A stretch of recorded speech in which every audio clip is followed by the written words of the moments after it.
Gloria, gloria sea Él, porque siempre nos es fiel.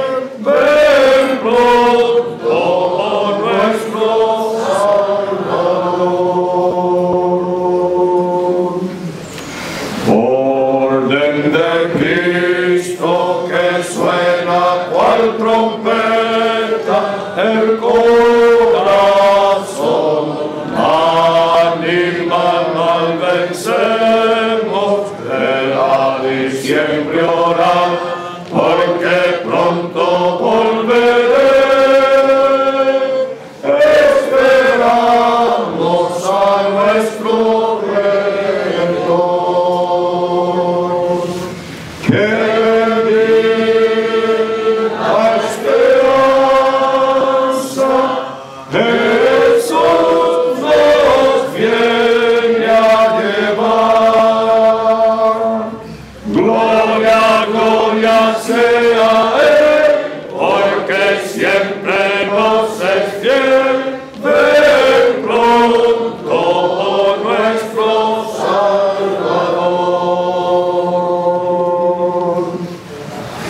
La muerte vencida, el cuerpo transformado, hecho a su imagen, como Él seremos, nos elevará la morada celestial,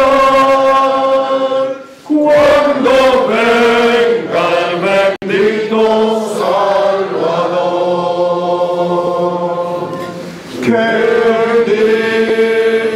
la esperanza Jesús nos viene a llevar. Gloria, gloria sea Él, porque siempre nos es fiel. Ven pronto, oh nuestro Salvador.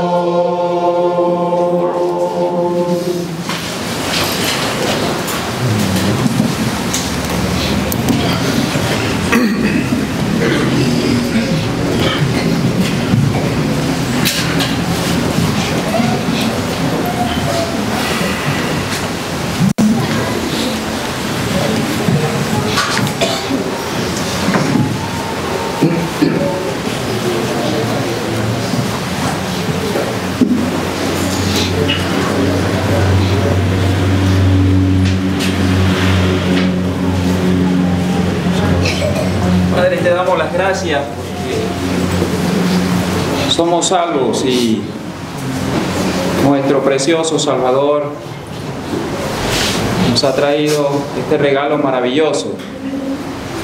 Y ahora estamos reunidos aquí, nos ha permitido, según tu voluntad, para abrir tu libro. Como hemos cantado, sabemos que Él volverá. Será muy pronto ese momento en que le veremos tal como Él es. Te rogamos que nos ayudes en la reunión, ayuda al hermano que tiene la introducción y las participaciones. Necesitamos pues de tu palabra. Guarda a los que vienen en camino, tráelos con todo bien, y así te damos las gracias en el nombre del Señor Jesucristo. Amén. Amén. Bueno, queridos hermanos, buenos días a todos nuevamente. Damos gracias al Señor por el privilegio de poder reunirnos para abrir su palabra. Entonces, como se ha anunciado, le pedimos a un hermano en la comunión que nos haga el favor de dar lectura a la porción en Primera de Tesalonicenses, capítulo 4, desde el versículo 13 hasta el 18.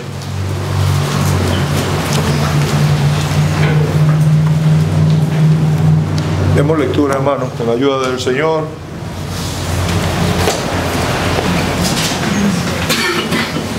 Primera Tesalonicenses, capítulo 4, desde el versículo 13. Tampoco queremos, hermanos, que ignoréis acerca de los que duermen, para que no os entristezcáis como los otros que no tienen esperanza.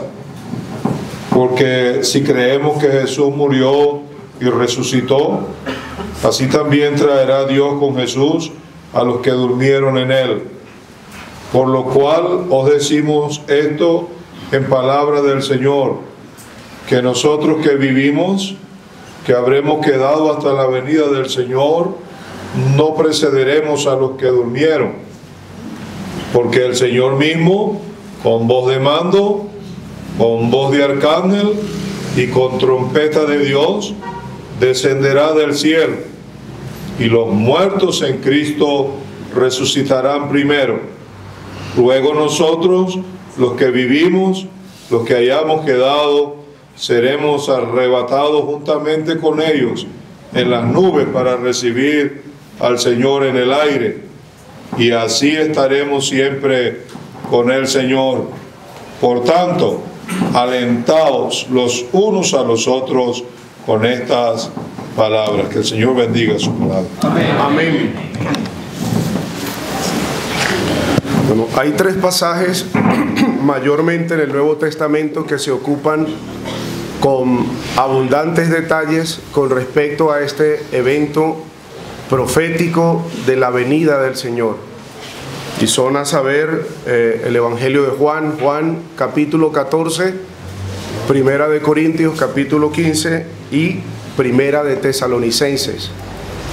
Ahora nos llama la atención, hay otras escrituras que también dan detalles muy preciosos, pero estas tres porciones contienen para nosotros la mayor cantidad de verdad revelada con respecto a la venida del Señor.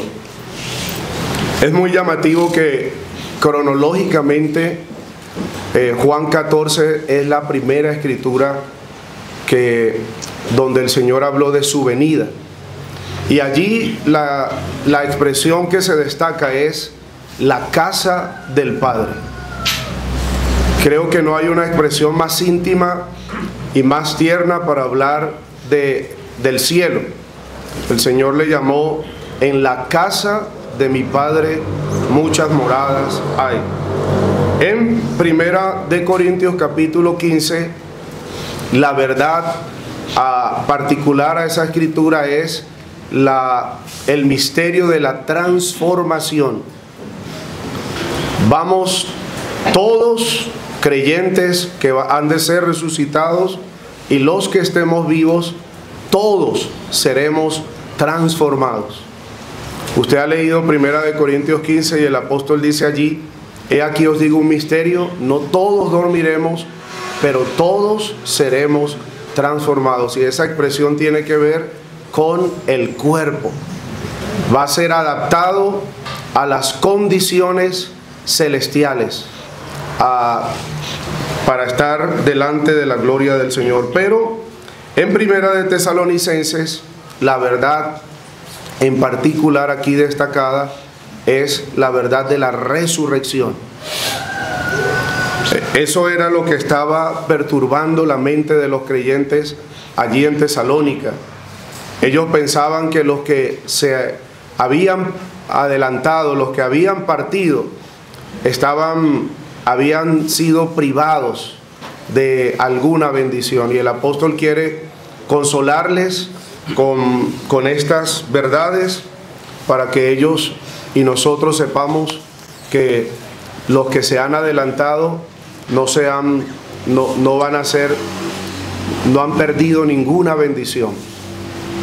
Van a ser, como vamos a ver, resucitados primero. Ahora, hermanos, en esta carta que se estaba considerando aquí durante la semana, esta carta, Primera de Tesalonicenses, es una de las epístolas del advenimiento. El apóstol se ocupa particularmente en informar al amado pueblo del Señor sobre ese evento tan especial, la venida del Señor. Y decíamos que en cada capítulo hay una referencia a la venida del Señor. En el capítulo 1 y versículo 10 es esa referencia. No lo voy a leer por el tiempo, pero allí tiene que ver con la conversión de los paganos. Él dice que ellos se convirtieron desde los ídolos a Dios para servir al Dios vivo y verdadero y esperar de los cielos a su Hijo. Entonces, esa primera referencia en la carta relacionada con la conversión. Capítulo 2, versículo 19 tiene que ver ahora con la compensación de los siervos. Y el apóstol adelanta que en la venida del Señor, el Señor va a traer entonces su recompensa.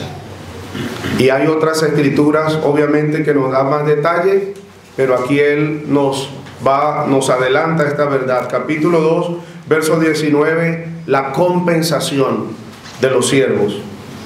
Capítulo 3, versículo 13, entonces tenemos allí, vamos a leerlo, dice: para que sean afirmados vuestros corazones irreprensibles en santidad delante de Dios nuestro Padre en la venida de nuestro Señor Jesucristo con todos sus santos. Entonces, leyendo el capítulo 3, aprendemos que estos creyentes, en medio de gran tribulación, no habían dejado de procurar obedecer al Señor, agradar al Señor. Y entonces en el capítulo 3, la venida del Señor está relacionada con la confirmación de los que sufren. Pero en el capítulo 4, entonces, tenemos la consolación de los santos. Como ya dijimos, estos creyentes habían perdido a seres queridos que se habían adelantado, habían partido para estar con el Señor, y ellos no sabían nada de la venida del Señor. Se ha estado diciendo en estos días que Primera de Tesalonicenses es el primer escrito del apóstol Pablo. En el orden cronológico, en el Nuevo Testamento fue escrito primero la epístola de Santiago. Y si uno lee Santiago, hay muy poquitas, las referencias a la venida del Señor son un poquito aisladas. Pero cuando se escribe Primera de Tesalonicenses, este primer escrito que dio a luz, dado a luz por el puño y letra y la inspiración del Espíritu de Dios y el puño y letra de Pablo, él entonces nos da las primeras verdades relacionadas con este tema tan especial para los creyentes. Y por último, en el capítulo 5, versículo 23, entonces tenemos la venida del Señor relacionada con la consagración de todo nuestro ser. Allí dice el apóstol: y el mismo Dios de paz os santifique por completo, y todo vuestro ser, espíritu, alma y cuerpo, sea guardado irreprensible para la venida de nuestro Señor Jesucristo. Entonces, a la luz de su venida, ¿qué efecto debe producir en nosotros? Separación, santificación, consagración. Y vamos a ver, y hemos estado aprendiendo en estos días, que la venida del Señor debe tener un impacto práctico en la vida de todo creyente. Ya hemos tratado de adelantar que la profecía nunca fue dada con la idea de completar un volumen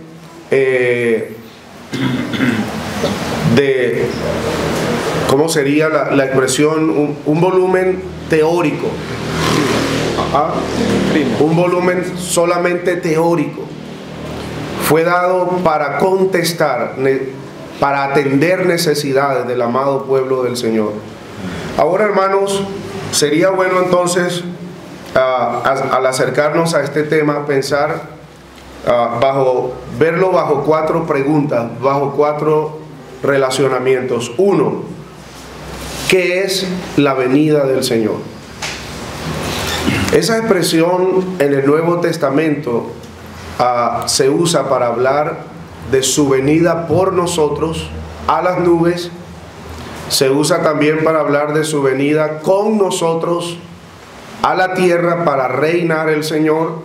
y se usa también aún en esta carta para hablar de el tribunal de Cristo. Él dice en el capítulo 2, versículo 19, porque ¿cuál es nuestra esperanza o gozo o corona de que me gloríe? ¿No lo sois vosotros delante de nuestro Señor Jesucristo en su venida? Entonces, estos tres eventos están marcados en esta expresión. Ahora, hemos aprendido de los mayores que primero de Tesalonicenses 4 y 13 en adelante nos habla de la primera fase de la venida del Señor, que es su venida por nosotros, su venida hasta las nubes, a diferencia de su venida gloriosa, donde todo ojo le verá y donde Él va a pisar el monte de los olivos. Entonces debemos tener esta diferencia en mente. Entonces otra cosa que sería bueno destacar es que este evento tan especial se distingue por las expresiones que se usan. Fijémonos, versículo 13 se dice allí: tampoco queremos, hermanos, que ignoréis acerca de los que duermen.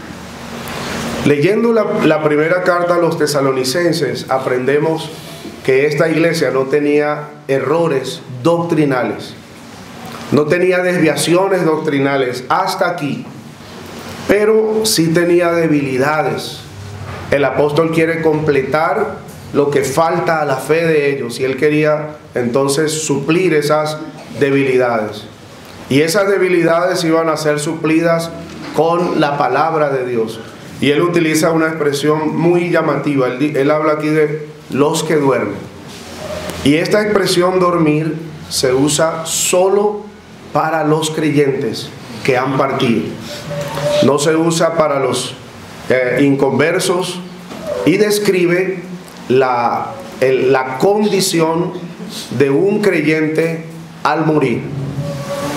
Otra expresión que es llamativa, versículo 14 al final, dice: los que durmieron en él.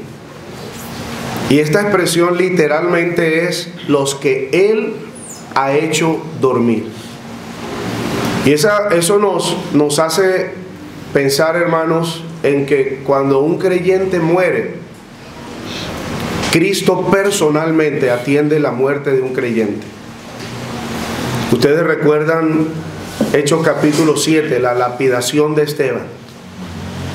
Y Esteban, justo antes de morir, recibió un trato especial del Señor. Él vio al Señor de pie y él tuvo esa visión del Señor y él dijo: Señor Jesús, recibe mi espíritu.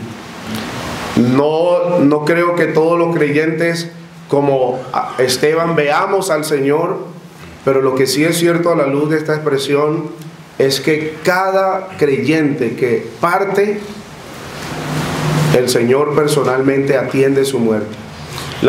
El sentido de esta palabra es como cuando una madre arrulla al bebé hasta hacerlo dormir. Y esto, hermanos, incluye todas las formas de morir. Hay aquí creyentes que han sufrido la partida violenta de un creyente, un accidente de tránsito. Es consolador pensar que en el momento de la partida de un creyente, el Señor personalmente lo hace dormir. Él atiende su muerte. Hace tiempo leí que algo sobre pediatría y la higiene del sueño de los bebés, que era muy, desde el punto de vista terapéutico, para el desarrollo emocional de un niño, era muy apropiado que la persona, en este caso la madre, que arrullaba al bebé para dormirlo, era muy terapéutico para su crecimiento que la misma persona sea la que la despierta. Ellos decían que hay un choque en la mente. No lo puedo explicar aquí, no soy experto sobre el tema, pero ellos decían que cuando otra persona es la que despierta, el bebé se altera. Y lo que tenemos aquí es algo parecido. El que hace dormir al creyente es el mismo que lo va a despertar del sueño. El Señor mismo, con voz de mando, con voz de arcángel y con trompeta de Dios, Él mismo va a hacer despertar a los creyentes. Otra cosita para dejar el estudio abierto es cuándo va a ocurrir la venida del Señor. Es llamativo en el versículo 17 las palabras del apóstol Pablo: luego nosotros. Hace 2000 años atrás, el apóstol veía la venida del Señor y se veía a sí mismo como uno que iba a estar vivo en el momento del rapto. Esto nos hace pensar, hermanos, en la inminencia de la venida del Señor. La palabra inminencia quiere decir sin nada de por medio. No se necesita que se cumpla ninguna profecía. No hay nada que deba cumplirse en la palabra de Dios para que el rapto ocurra. Para la manifestación en gloria, sí, hay cosas que deben cumplirse, como Él lo va a enseñar en la segunda carta a los tesalonicenses. Pero para el rapto, como hemos escuchado, el rapto puede ser incluso antes que termine esta reunión. Es inminente. Y así debemos vivir todo creyente, vivos. Nosotros, los que vivimos. Entonces, he tomado más tiempo del que quería. Hay otros apartes, pero estamos seguros que nuestros hermanos nos van a ayudar en el desarrollo de la porción. Entonces, quería animarnos más. Hay otras escrituras, como dijimos, pero el Señor nos ayude a sacar el mayor provecho de esta que tenemos por delante. Entonces, el estudio queda abierto.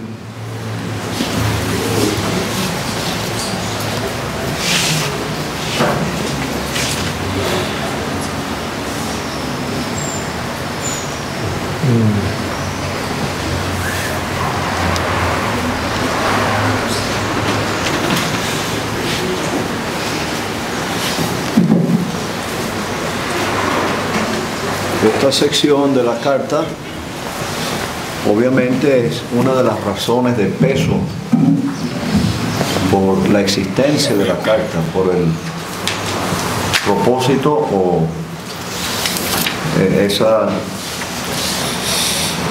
ese deseo del apóstol Pablo de escribirles. Lo que él trata aquí era de primera importancia. Hay muchas otras cosas que tienen su importancia, pero su ignorancia en cuanto a los detalles de la venida del Señor para su iglesia, y particularmente en relación a los que ya habían partido, estaba incidiendo sobre su vida cristiana, sobre su ánimo como creyentes, y eso se expresa en la palabra entristecerse, versículo 13: no os entristezcáis como los otros que no tienen esperanza. Esto realmente es una cosa negativa en la vida de un creyente, lo debilita, lo hace inútil. Uno piensa en María Magdalena, de la cual vamos a estar ocupándonos mañana en el estudio. ¿Y para qué servía ella? Con esa idea de que el Señor no había resucitado y que alguien se había llevado su cuerpo. Solamente podía llorar. Entonces, así era la situación de estos creyentes en relación con algunos de sus hermanos que ya habían partido. No saber en cuanto a ellos, pensar que habían perdido lo que ellos iban a disfrutar, que era algo muy evidente desde el capítulo 1. Estos creyentes estaban a la espera, esperar de los cielos a su Hijo. Ellos estaban esperándole y ahora no saben, no tienen escritura como nosotros, obviamente la tenemos. Ellos no tenían esa verdad, esa parte de la fe, una vez entregada a los santos. Ellos todavía no tenían esa verdad y les estaba afectando, obviamente. Entonces, eso explica la gran preocupación, por ejemplo, del apóstol en el capítulo 2, versículo 17. Tanto más procuramos con mucho deseo ver vuestro rostro. No era algo solamente sentimental, era algo de vital importancia para estos creyentes, que Él pudiera comunicar con ellos esta verdad. Y por otro lado, el objetivo de Satanás en el versículo 18, estorbando para que Pablo no regresara. Él también, sin duda alguna, estaba consciente de el efecto que estaba produciendo esto en los creyentes, el no saber en cuanto a los que de ellos ya habían partido para estar con el Señor. Entonces, hermanos, gracias a Dios que no estamos en la misma situación de aquellos tesalonicenses con parte de la Biblia. Ya la tenemos completa, pero a veces caemos en una situación parecida por ignorar algo que deberíamos saber.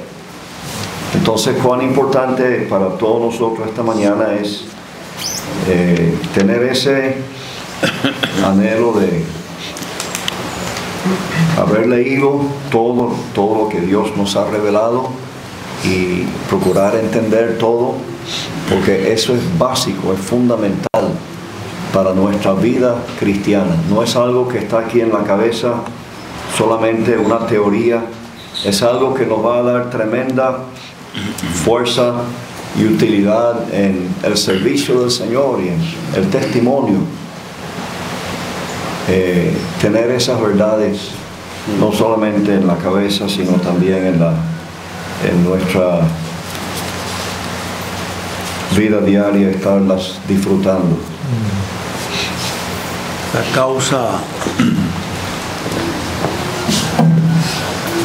La causa de una tristeza que no admite consolación en las personas que no son salvas y que pasan por la experiencia de ver salir de este mundo a sus parientes. La causa estriba en que ellos no tienen esperanza.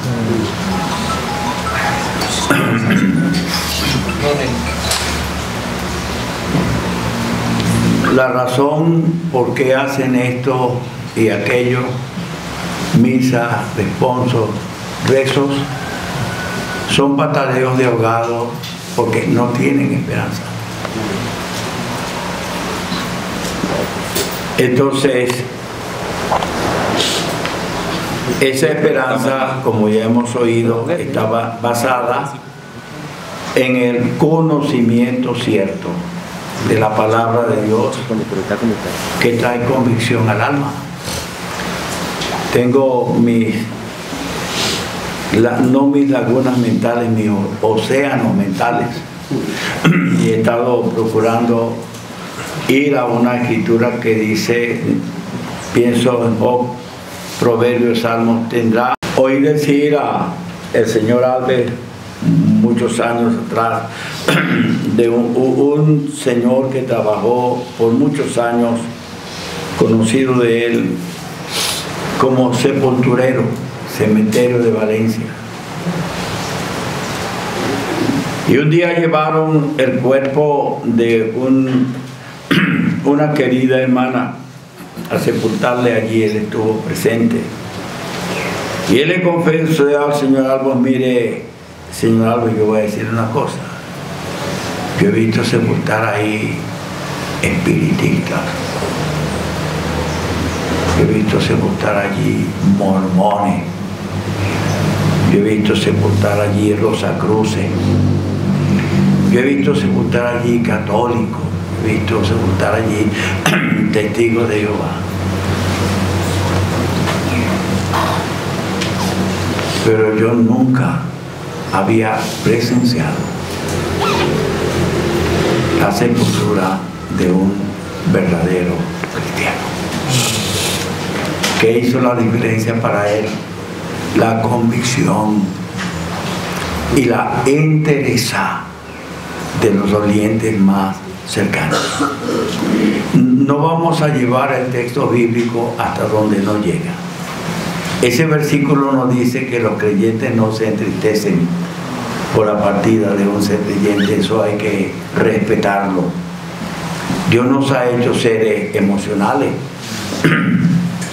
pero aún nuestras emociones están controladas, están direccionadas por la verdad de Dios. ¿Qué es lo que dijo el Señor? Amarás al Señor tu Dios con toda tu alma. Ese es el mundo, ese es el lado emocional de la persona humana. Con todo, ese es el lado mental, eso está controlado, eso es lo que creemos, eso es lo que Dios ha implantado en nuestra mente. Luego dice, con todo tu corazón, ese es el lado espiritual, eso es lo que nos lleva a conocer a Dios. Y luego dice, con toda tu fuerza, eso es tu cuerpo. De manera que las expresiones, el cuerpo expresa un lenguaje, el lenguaje que tú hablas. Como nosotros nos comportamos visiblemente ante el mundo, ante la partida de un ser querido, está demostrando lo que somos, lo que tenemos y lo que creemos en la palabra de Dios. Entonces, para mí es sumamente peligroso y sumamente anti todo oír a una persona que dice que es creyente reclamarle a gritos a Dios: ¿por qué te lo llevaste? ¿Por qué a él? ¿Por qué a él? No sé. Leí hace años de querido hermano misionero en un país infectado de fiebre, de malaria, de plaga. Tuvo que llevar a la sepultura a su pequeña. Después llevó a su querida esposa. Y él quedó sumido en una profunda tristeza. Mientras él reclamaba a Dios, su alma no tenía paz. Un día él miró las cosas desde el punto de vista de Dios. Postrado le dijo: Señor, te doy gracias por haberme concedido esta preciosa niña por 5 años. Me hizo feliz. Es tuya y tú te la llevaste, y te doy gracias por haberme permitido esta esposa tan especial traída de tu mano por estos años. Cuando él se conformó a la voluntad de Dios, el hombre volvió a ser el misionero, el siervo de Dios que había sido llamado para hacer la obra, con la fuerza de la convicción del dominio y la soberanía de Dios sobre toda circunstancia. Él se levantó para hacer la obra de Dios. Don Gerson, la porción que usted cita en Job 11:18. Job 11:18, esa es una palabra muy especial para mí. Tendrás confianza porque hay esperanza. Son los que lloran y lloran inconsolablemente los que no tienen esperanza. Gracias, hermano Daniel.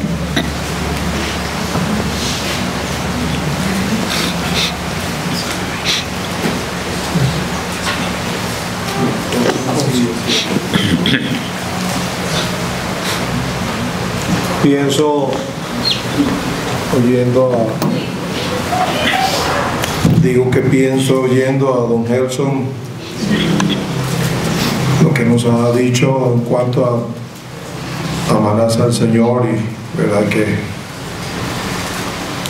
llena el alma pensarlo de esa manera.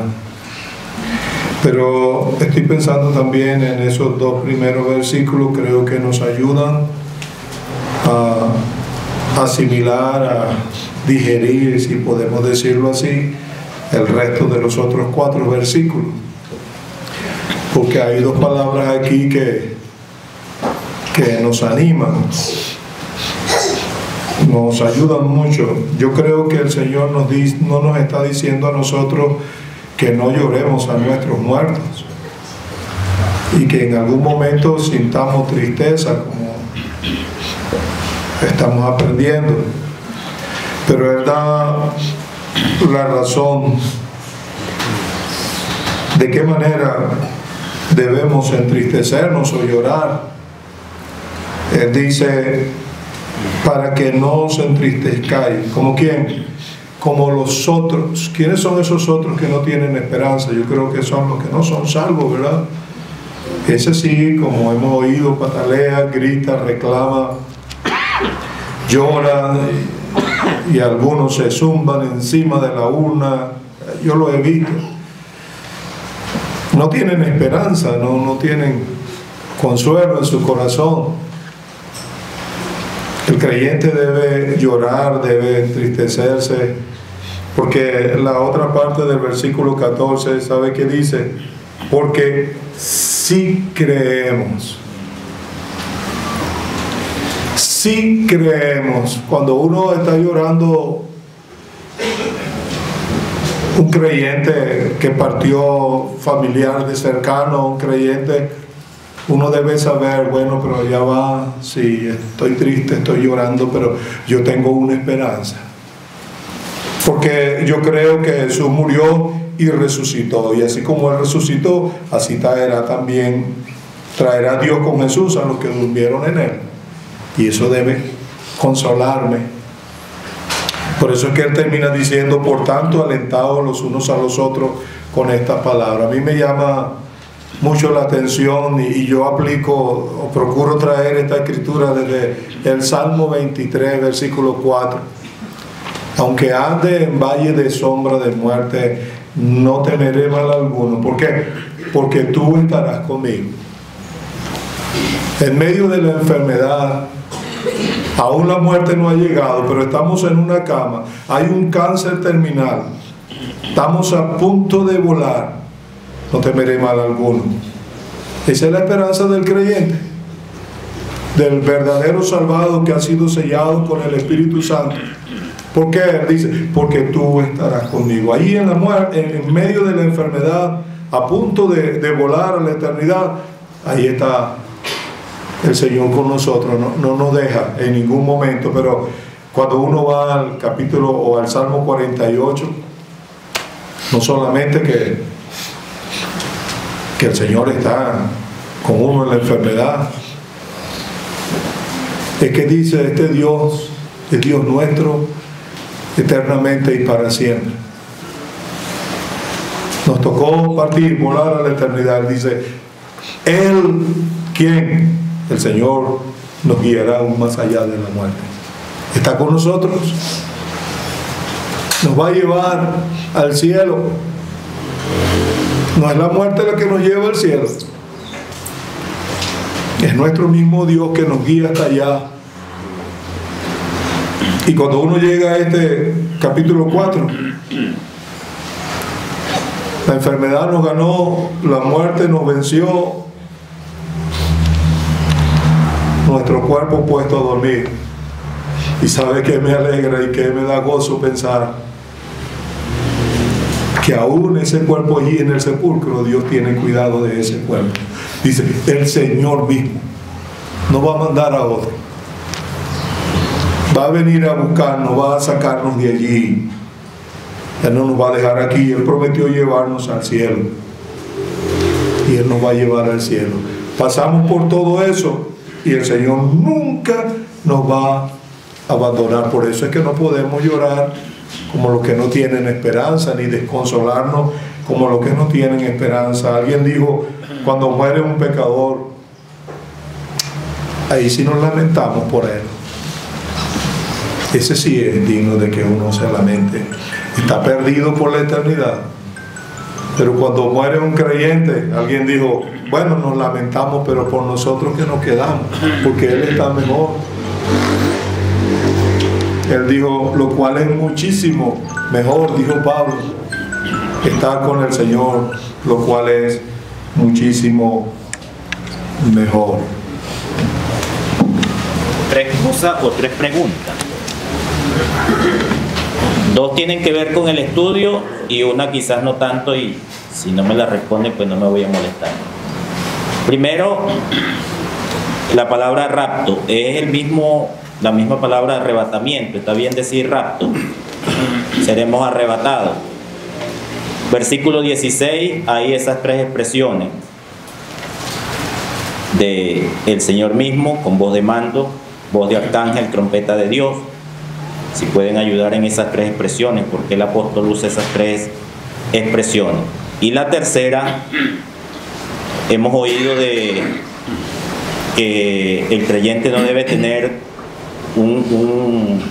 una desesperanza cuando parte alguno, pues, ni reclamos al Señor. Pero lo veo desde el punto de vista de los sepulcros, las tumbas, el cementerio. Estaría bien si constantemente voy a visitar la tumba de alguien que partió, siendo creyente o no. ¿Estaría bien o estaría mal? Usted sabe que el inconverso, el 2 de noviembre, ¿qué? El Día de los Muertos, se van para allá a limpiar la tumba, a hacerle esto, a hacerle lo otro. ¿Estaría bien que un creyente constantemente esté yendo a la tumba? Esa es mi pregunta. Si no la responden, pues no sé si estará de acuerdo con el estudio, pues.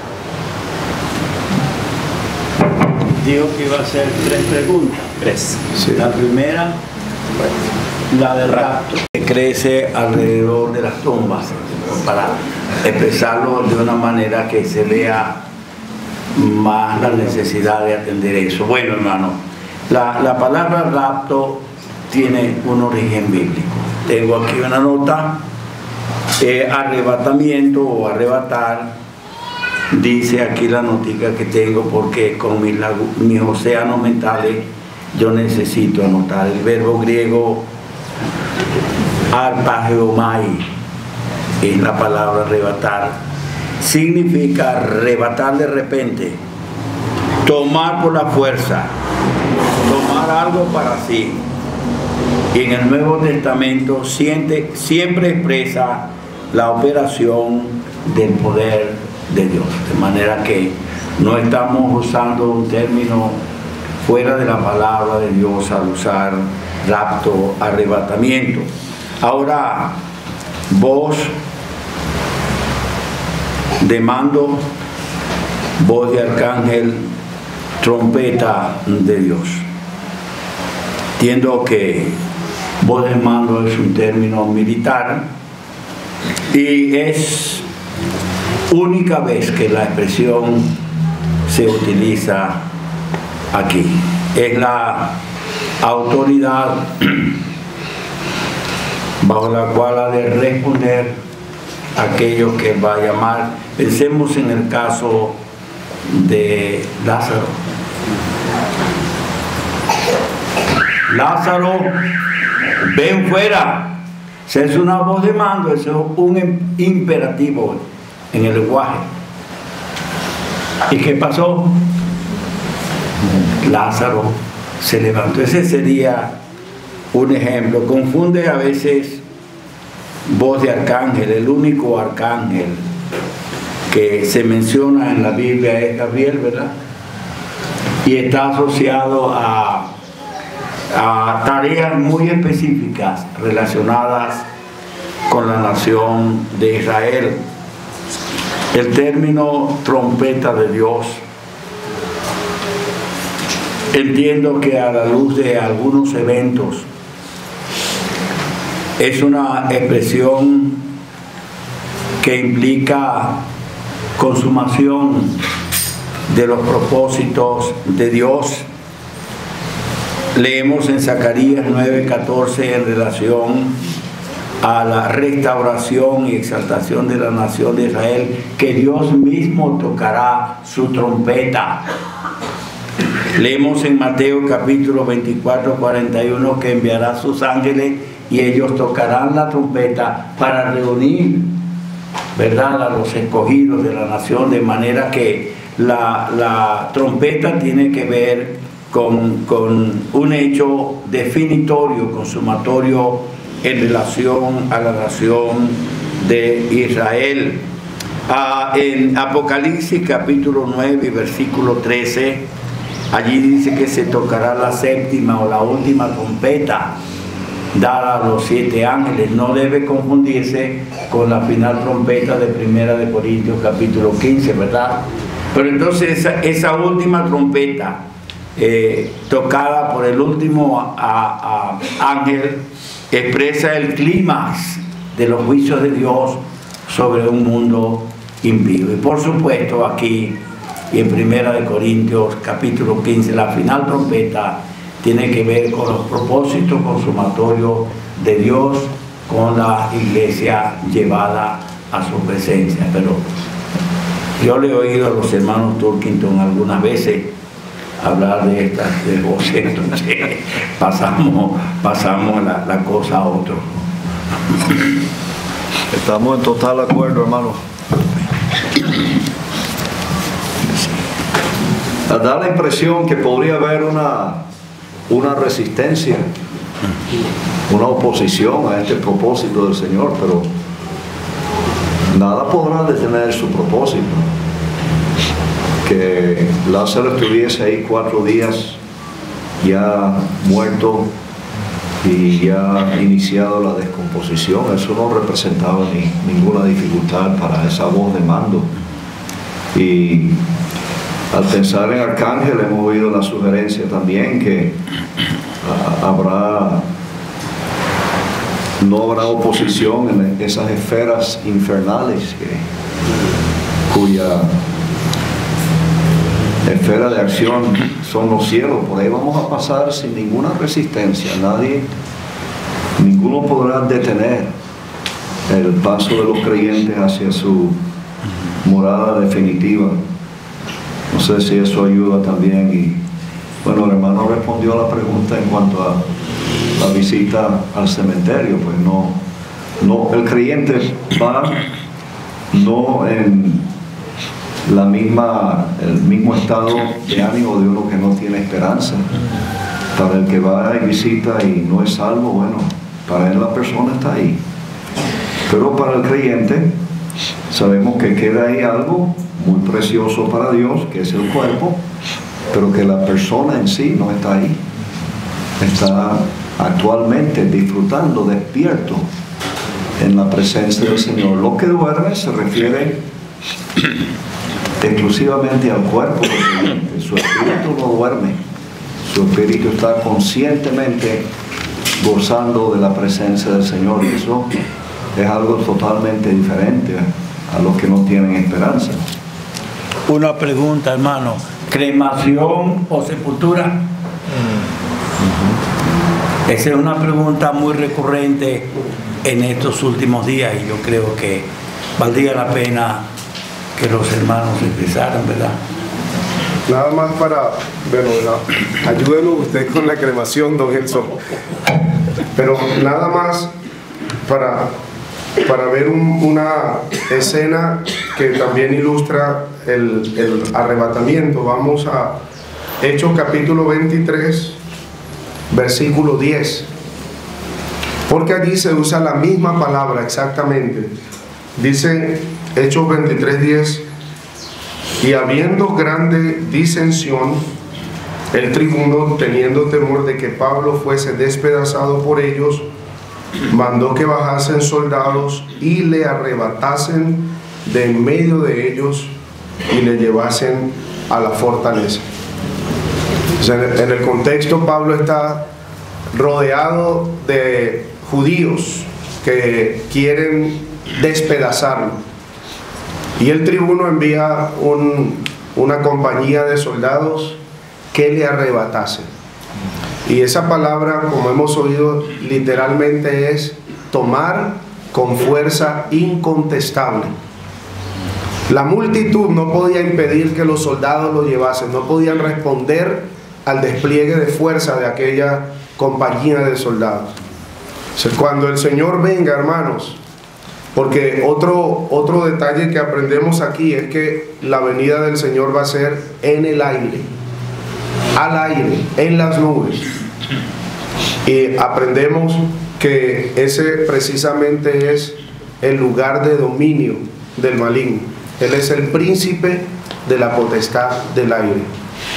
Ustedes recuerdan también cuando el Éxodo, cuando el Señor quería sacar a su pueblo de Egipto, no fue el rey de Egipto, no los dejó ir a la primera voz, y el Señor tuvo que, con brazo fuerte y con mano fuerte y brazo extendido, doblegar el poderío de Egipto para sacar su pueblo.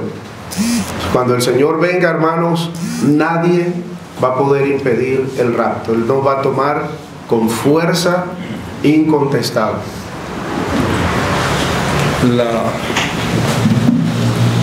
Algo más acerca de lo que ya se ha indicado, pero la Vulgata Latina traduce allí en arrebatados rapto, de manera que hay una versión que menciona la palabra rapto allí en arrebatados en el versículo 17, y algo más acerca del uso de esa expresión, segunda carta a los Corintios capítulo 12.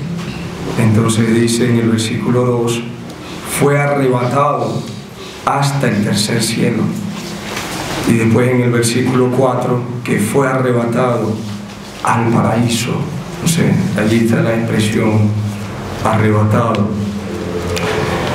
En Hechos de los Apóstoles también, capítulo 8, entonces versículo 39, cuando subieron del agua, el Espíritu del Señor arrebató a Felipe y el eunuco no le vio más. Entonces, ahí están las ideas de esa expresión arrebatar. En cuanto a lo último, está Juan capítulo 20, y se menciona a Pedro y a Juan yendo al sepulcro, luego a las mujeres yendo al sepulcro, María Magdalena yendo al sepulcro, y eso no es censurado. Entonces, no está mal tener cuidado de aquel que ha sido sepultado al ser querido. Ahora tengo una pregunta, pero hay una pregunta pendiente. Pero bueno, vayan pensando, está la de cremación o sepultura. La Biblia habla de sepultura como el modelo a seguir. Sin embargo, los hermanos nos darán más. Pero el término es distinto al que se utiliza para los creyentes que han partido y al que se utiliza para el Señor Jesucristo. Para los creyentes se dice duermen. En el versículo 13, tampoco queremos, hermanos, que ignoréis acerca de los que duermen. Pero cuando se va a hablar del Señor, en el versículo 14, que Jesús murió, no se dice que duermen.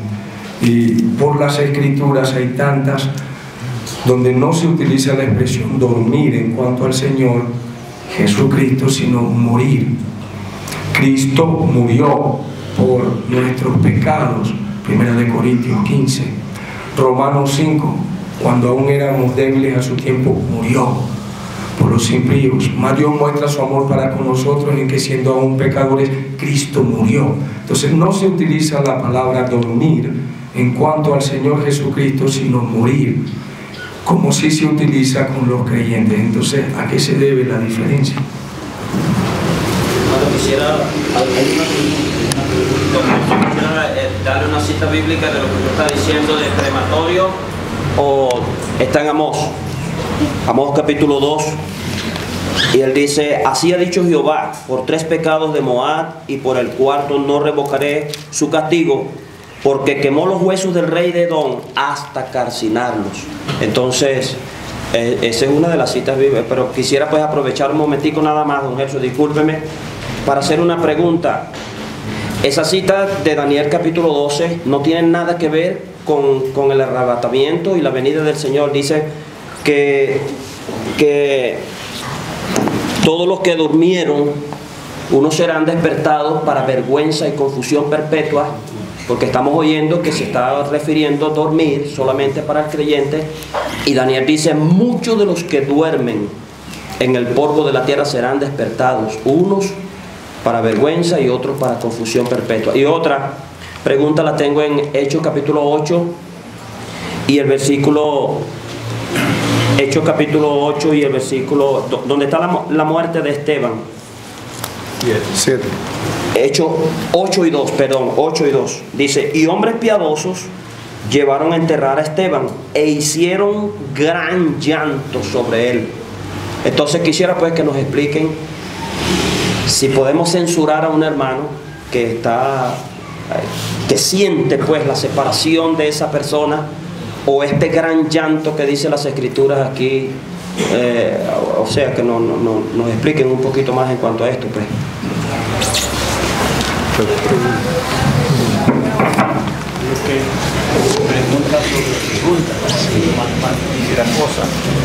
Pero me interesa mucho y debe interesarnos la intervención del hermano Trías sobre ese hecho constatado, que nunca se dice que el Señor durmió. Padeció la cruz, gustó la muerte. La razón, creo, los hermanos tendrán tal vez abundancia de palabras sobre esto. ¿Por qué se utiliza la palabra dormir en cuanto a los santos? Porque es que Dios, en el uso del lenguaje, el Espíritu Santo ha acuñado palabras para quitarle esa, vamos a decir, ese terror que la muerte da. Y presenta la muerte como un leve dormir, como un glorioso despertar. De manera que Dios ha quitado por la obra del Señor Jesucristo el terror, la capacidad al diablo de aterrorizar por medio de la muerte. Esto lo dice Hebreos capítulo 2, ¿verdad? Pero la muerte del Señor no fue un leve dormir, hermano. La muerte del Señor fue una muerte sacrificial, que tiene que ver con los profundos sufrimientos vicarios y redentores de la cruz. Esa es la diferencia. Sí, padeció, fue torturado, de manera que no fue un leve dormir, fue la víctima atada en el altar para el sacrificio de la muerte, de la redención. La cita del hermano en Amós es la única referencia que hay en la Biblia a cremación, la única, y Dios lo censura. Una ancianita en un distrito exclusivo de Lima hace años atrás, predicándole el evangelio, la viejita dijo: uy, no me hablen de cremación, se fue y no es salva, no fue salva. Y uy, no, cremación, no, fuego aquí y fuego allá. No, señor. La suegra mía, la hermana mística, ella es una mujer de alma tomar, ella tiene 86 años. Y bueno, yo le di a ella el sí. 88, dice. 88. Yo le di a ella el sí antes que a mi esposa. Y ya que después estaba comprometido con ella, que si me iba a casar con la hija, ya no había más nada que hacer, sino proceder. Y en estos días murió un familiar. Y estaban los familiares, que uno que cremación, que sepultura, qué tal. Y le preguntaron a ella como una matriarca, por su edad, por el respeto de la familia de Dios. Digo, yo no sé qué van a hacer ustedes, porque de ellos hay pastores y hay reverendos y hay... Yo no sé qué van a hacer ustedes que dicen que son lectores y expositores de la Biblia, pero yo entiendo y veo en la Biblia que la Biblia dice que el mar dará sus muertos y la muerte dará su muerte. Yo no leo que el fuego dará sus muertos y lo dejo ese fuego. Lo dejo pensando, yo, vamos a sepultar, no sé. Entonces creo que estamos de acuerdo, hermano, que el camino que Dios presenta es la sepultura, porque Dios tiene cuidado. Y aún en ese trámite, en ese trance de llevar un cuerpo al cementerio, hay mucha posibilidad de testificar y de hablar al corazón. El querido padre, hermano José del Carmen Barra, padre de nuestro hermano Rigoberto, el día que teníamos su cuerpo en el local, hace años atrás, una persona que lo conocía se asomó y lo miró. Y el hombre dijo, como parte de su testimonio convertido al Señor, aquel día, él dijo, yo vi ese cuerpo allí, yo conocía al hermano Parra. Y yo me dije, si en vez del cuerpo de este santo, aquí, fuera mi cuerpo el que estuviera allí, yo estaría perdido en el infierno. Y aquel hombre respondió a la fe. Entonces, yo no sé, mi hermano hizo tantas preguntas que yo no me acuerdo ya, pero si algo quedó sin contestar, pregúntele a los demás. Creo que la otra fue, él preguntaba por el gran llanto de aquellos hombres piadosos que fueron a enterrar a Esteban. Creo que lo mencionó don Gelson al principio, pues que no podemos censurar, y Dios acepta y reconoce el padecimiento de un creyente que ha sufrido la separación de un ser querido. Incluso Juan capítulo 11, cuando el Señor llega y ve a los judíos llorando y a Marta y María también llorando, dice Juan, y Jesús lloró y se conmovió en espíritu. Entonces, lo que hemos aprendido es que sufrimos la pérdida o la separación, con esperanza. Es muy distinto. Y hay ese consuelo, pues. Eso no nos exime de las lágrimas y del dolor que comporta una experiencia tan triste como esta, pues. Pero gracias al Señor, hermanos, habrá resurrección. Y quería que pensásemos por lo menos en algunos eventos que van a ocurrir en la venida del Señor, que tenemos aquí. Versículo 14 dice, porque si creemos que Jesús murió y resucitó, así también traerá Dios con Jesús a los que Él ha hecho dormir. O sea, cuando el Señor venga, no solamente Él va a resucitar los cuerpos, Él trae con Él las almas de los santos. Vienen en su parte espiritual. Y cuando Él las resucite, obviamente ellas van a incorporarse en su cuerpo. Pero otra cosa que va a suceder, versículo 16, el Señor mismo. Esta palabra es muy especial, ocurre 3 veces nomás en nuestro Nuevo Testamento. Creo que es Lucas 21, y Jesús mismo se acercó y caminaba con ellos. Pero en esta ocasión, hermanos, Él no va a mandar a ninguno otro. Él mismo, personalmente, descenderá a las nubes.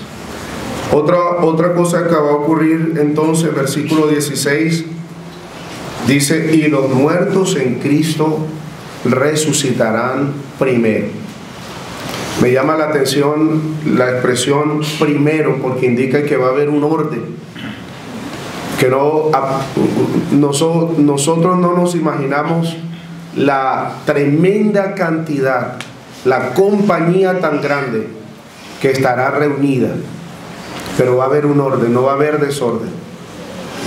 Los muertos en Cristo resucitarán primero, habrá resurrección. Y como ya hemos estado aprendiendo en el estudio, la resurrección es un término que está únicamente relacionado al cuerpo del creyente. Ya hemos oído que nuestro espíritu, el espíritu y el alma del creyente que ha partido está con el Señor, está despierto en la presencia del Señor. Pero otra cosa que va a ocurrir, aunque no está en esta porción, pero está implícita, es que una vez que los muertos son resucitados, entonces todos seremos transformados. Esa palabra transformar tiene el sentido de ponerse un traje. Y obviamente no es que nos vamos a poner un traje, sino que nuestro cuerpo va a ser transformado a la semejanza del cuerpo de la gloria del Señor. Podremos resistir la impresión tan grande de ver al Señor, de ver su gloria, y todo por la transformación. Ustedes recuerdan que cuando estos 3 astronautas llegaron aquí mismito al astro más cercano, tuvieron que usar un traje especial o un traje espacial aquí a la luna. Pero nuestro cuerpo va a ser adaptado para estar eternamente en la presencia del Señor. Esto va a ocurrir entonces en la venida del Señor. Otra cosa que va a ocurrir es versículo 17: luego nosotros, los que vivimos, los que hayamos quedado, seremos arrebatados juntamente con ellos en las nubes. Entonces ya hemos aprendido que el Señor, con poder incontestable, nos va a llevar todos juntos a la presencia del Señor. Y dice más adelante también: a las nubes, para recibir al Señor en el aire. Y esta palabra recibir al Señor en el aire, el sentido es sencillamente reunirnos con Él. Esta es una reunión, hermanos, que nunca ha ocurrido, y esta será la primera vez que todos los creyentes de la iglesia en su sentido total, estaremos reunidos en cuerpos transformados con el Señor. Será un evento sublime, hermanos, y puede ser hoy. Y otra cosa que va a ocurrir, versículo 17: y así estaremos siempre con el Señor. Nunca más nos separaremos. Será un gozo volver a ver a nuestros amados, pero ese gozo será así, porque será principalmente un gozo mayor ver a nuestro amado Salvador y estar reunidos con Él. ¿Se imaginan? Cuando uno está en un ambiente de conferencia, uno no quisiera que termine, aunque el cuerpo se cansa, pero en esa reunión, hermanos, nunca más nos separaremos, y será un gozo, un disfrute para todos los creyentes. Pregunto, hermano, hablando de la venida del Señor, en el versículo que nos ocupa en esta mañana, habla a los que durmieron en Él.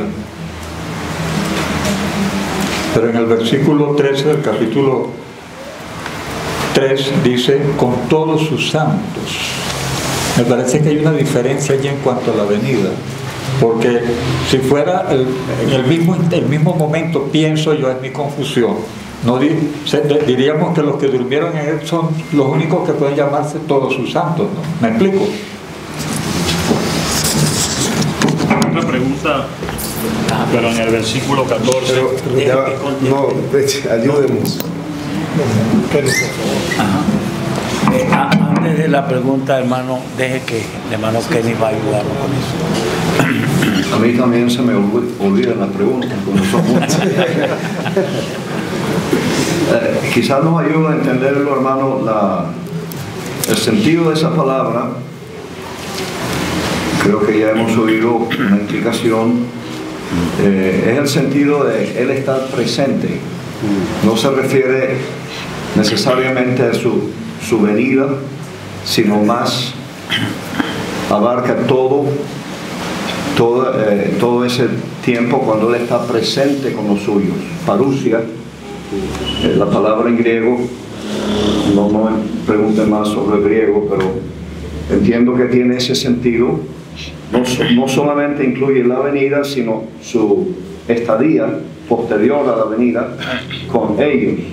Entonces, por eso uno puede entender que, si el hermano también lo ha explicado, el hermano en la introducción, que estamos viendo aquí, no exactamente el momento del rapto, sino su posterior venida, y cuando Él va a estar presente con los suyos, ellos van a estar con Él. No sé si eso le puede ayudar. Pienso en Apocalipsis 19. Esa es cuando Él venga con todos. Sí.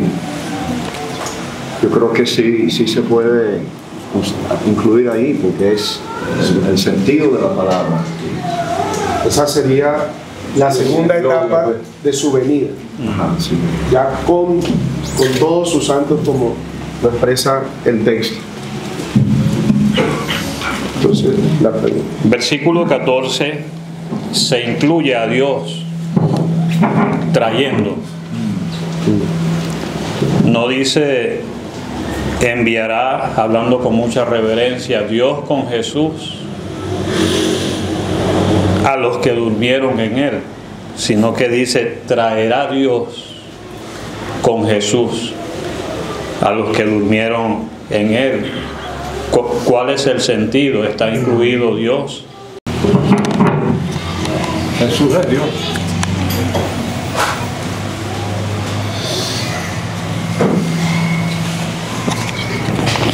Hay una unidad de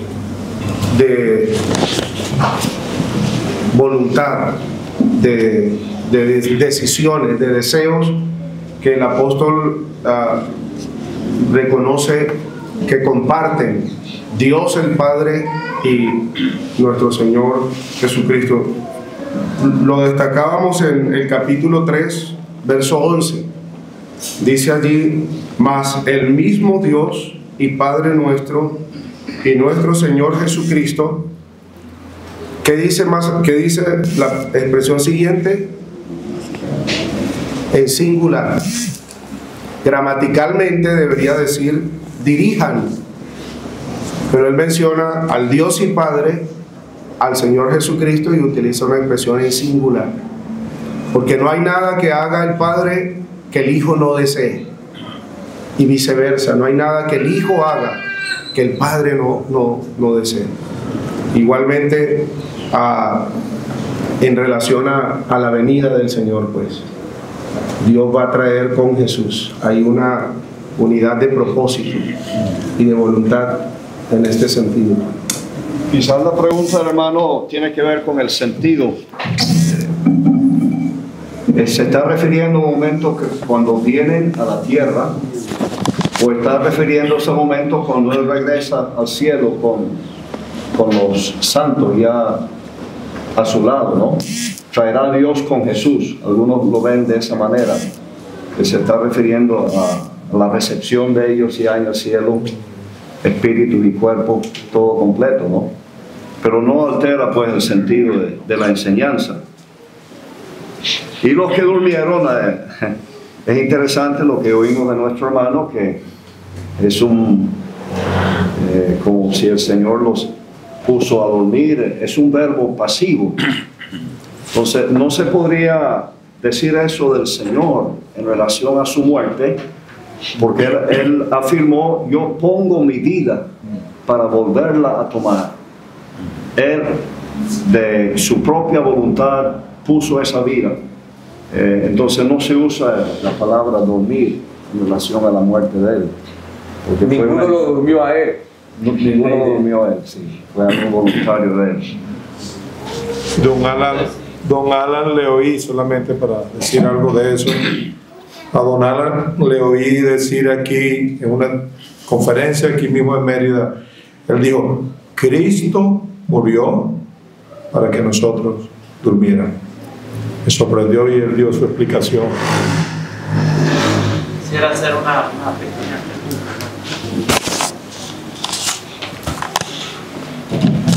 Estoy pensando en lo que el hermano José Luis habló en referencia a la resurrección, pero estoy pensando ahí en 1 Corintios capítulo 15, los versículos 42, 43 y 44. Dice: se siembra en corrupción, resucitará en incorrupción. Se siembra en deshonra, resucitará en gloria. Se siembra en debilidad, resucitará en poder. Y se siembra cuerpo animal, resucitará cuerpo animal. Si se pudiera explicar un poco esto.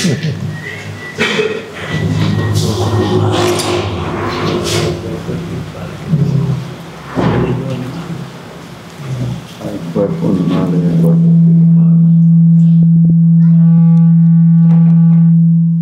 No entendí lo que estaba diciendo. Él estaba... No, hermano, siga. No. Sí.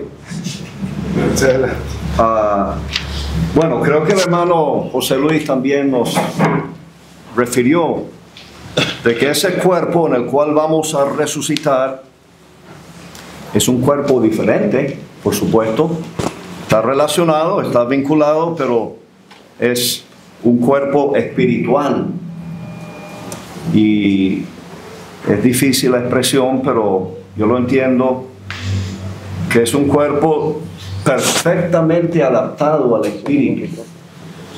Un cuerpo que no va a ser ningún obstáculo para que hagamos lo que realmente queremos hacer, la parte espiritual nuestra. El cuerpo que actualmente tenemos tiende más a responder al alma, a los deseos, ¿verdad? Pero difícil, a veces queremos despertarnos temprano para estudiar la palabra o queremos estar en el culto, pero el cuerpo se opone. No hay la misma facilidad. Pero en este cuerpo espiritual sí podremos obedecer perfectamente y sin demora esos deseos del espíritu. Pero es un tema profundo, ¿no?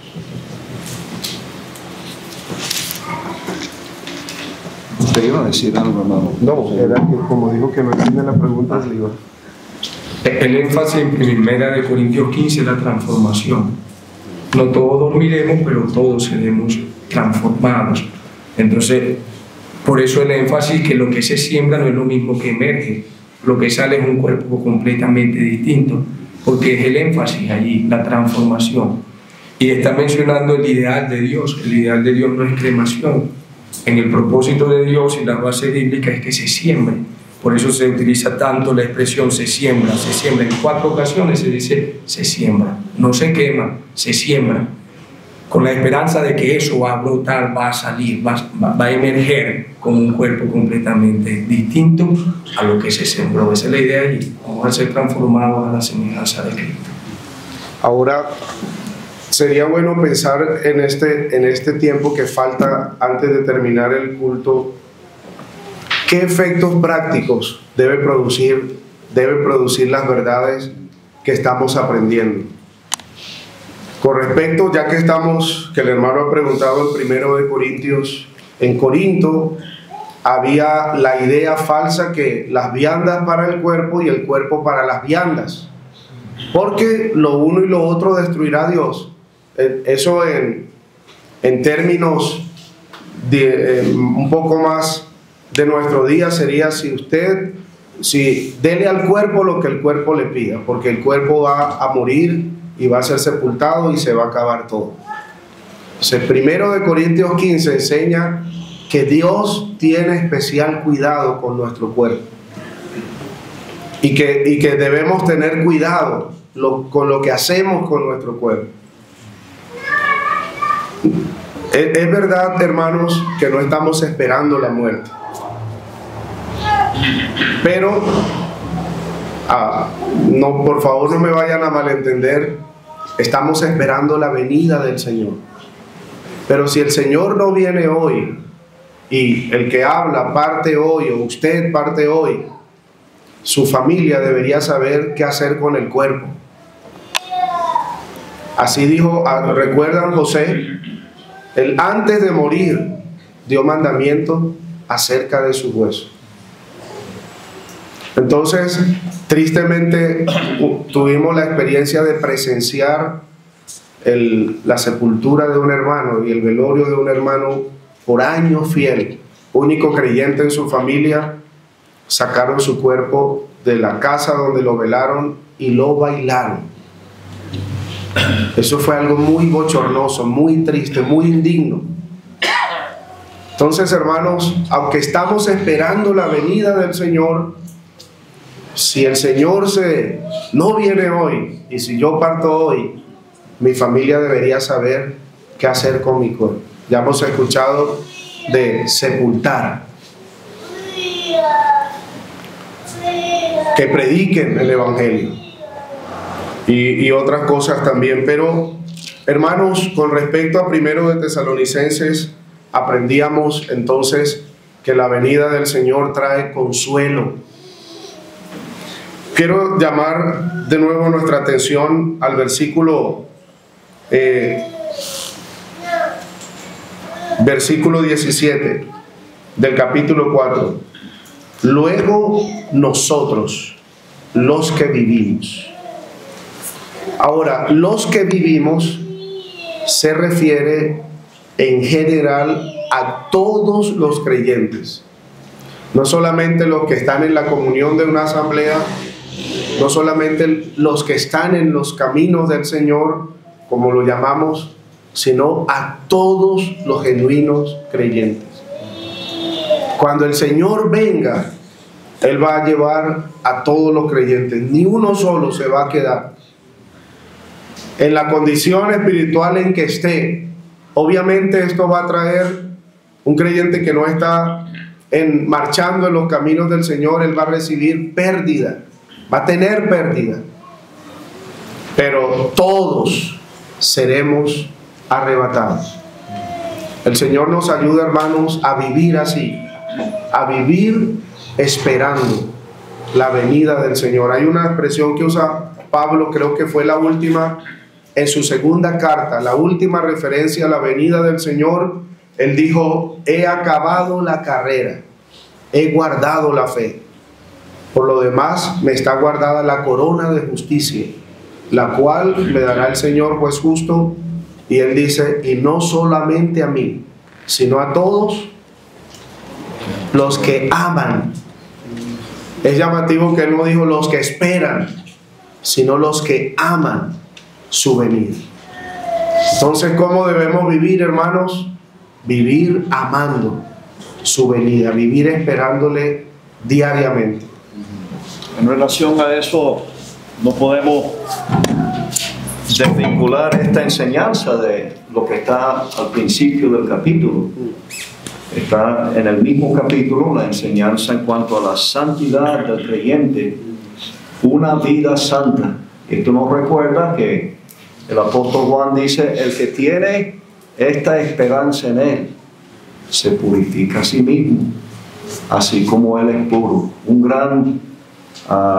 gran ayuda para el creyente vivir una vida santa es estar a la expectativa de la venida del Señor. También el capítulo ha hablado sobre el amor fraternal, y eso también va a ser estimulado, ese amor fraternal, recordando que muy pronto, quizás hoy, vamos a estar con el Señor todos juntos. El trabajo manual. Algunos tesalonicenses parece que habían pensado, bueno, ¿para qué trabajar? Si el Señor ya está por venir, pero este capítulo enseña de trabajar con vuestras manos de la manera que os hemos mandado. La expectativa de la venida del Señor no va a ir en contra de esa sana ocupación del hermano en algún trabajo. No es un tiempo para estar flojeando, hermanos. Tenemos que trabajar con nuestras manos. Entonces, es un tremendo aliciente y una ayuda para el creyente no perder de vista. Esa era la venida del Señor. Eso era, vamos a decir, el meollo de esta consolación. Ellos ya estaban esperando la venida del Señor, según capítulo 1. Esperar de los cielos a su Hijo, al cual resucitó de los muertos, a Jesús, quien nos libra de la ira venidera. Obviamente estos creyentes esperaban de un día para otro. Quizás hoy va a venir. Entonces aquí Él les aclara que si Él va a venir hoy, también hoy voy a ver a mis hermanos que se han ido y ya están con el Señor. Entonces, ¿por qué desconsolarnos sin medida por la ausencia de ellos? Cuando ellos podría ser que hoy mismo nos reunamos con ellos. Estaba desconsolado David. Estoy pensando en ese gran llanto. Hubo un gran llanto con la muerte de Absalón, porque no había esperanza de reencuentro. Pero en segundo libro de Samuel, capítulo 12, muere el niño. Y con el niño él no está llorando desconsoladamente. Estar bien, yo voy a hacer esto, lo otro, es por falta de temor. No implica que si yo me porto mal, ella se vaya a portar mal también conmigo, porque en todo caso estamos faltando al Señor también. Bueno, llegó la hora. Gracias al Señor por el buen estudio. Entonces un hermano puede pedir un himno y otro hermano orar, dando gracias al Señor por el buen estudio y también por los alimentos que van a ser servidos. Vamos a cantar con la ayuda del Señor el himno.